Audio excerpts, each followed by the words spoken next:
कम लोग जानते हैं कि हर्षिता जी डिफेंस फोर्सेस से ताल्लुक़ रखती हैं और आपके फादर ने 1971 में इस शानदार जीत में हिस्सा लिया था। एक्चुअली विजय दिवस बहुत बड़ा दिन होता है। इनफैक्ट फौज में ऑफ कोर्स हर यूनिट में बड़ा खाना होता है, काफ़ी सेलिब्रेशंस होती हैं।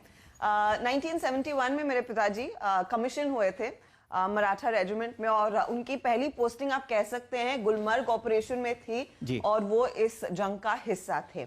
लेकिन उनसे बहुत इंटरेस्टिंग स्टोरीज हमने नाना से सुनी है। मेरे माता जी के जो पिताजी थे उन्होंने दरअसल 17 ग्रेनेडियर्स को कमांड किया था और वो बीकानेर में पोस्टेड होते थे और उनकी यूनिट को दरअसल जिम्मा दिया गया था। उनकी पहली कैमल रेजिमेंट थी। तो इस समय अगर वॉरफेयर में आपको जाना होता है, आप गाड़ियों से जाते हैं, अशोक लेलैंड की गाड़ियां होती है, टाटा मोटर्स की गाड़ियां होती है, लोग टैंक पे भी जाते हैं। टैंक पे जाते थे। अब टैंक रेजिमेंट तो आगे निकल गई थी, लेकिन इन्फेंट्री की जो मूवमेंट थी वो 17 ग्रेनेडियर्स को जिम्मा दिया था और वो कैमल रेजिमेंट थी। तो पूरा जो लश्कर था और जो सोल्जर्स थे वो कैमल्स पर निकले थे और दरअसल उन्होंने वो बीकानेर के आगे दो एरियाज है मुनावर और मुनबाव करके वहां पर जंग लड़ी थी। तो बहुत सारे किस्से हैं।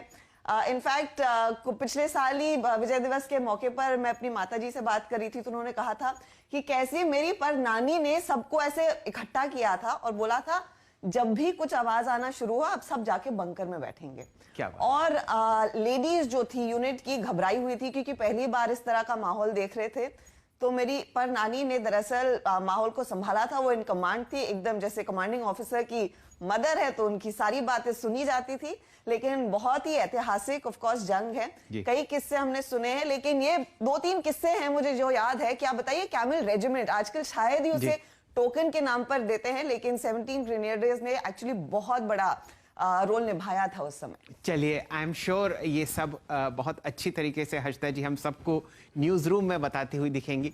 और ये जो कैमल रेजिमेंट है आपको हर साल 26 जनवरी को दिल्ली में ज़रूर दिखता है जब रिपब्लिक डे परेड होती है और ख़ासकर बीटिंग द रिट्रीट सेरेमनी में राजपथ पर। चलिए, ये तो बात हुई 1971 की विजय दिवस की। आपने सुनी कहानियां बीकानेर की और सुनी कहानियां बांग्लादेश की।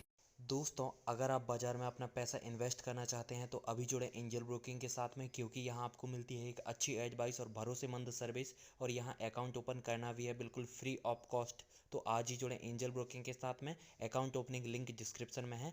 आज ही अपना अकाउंट ओपन कराएं।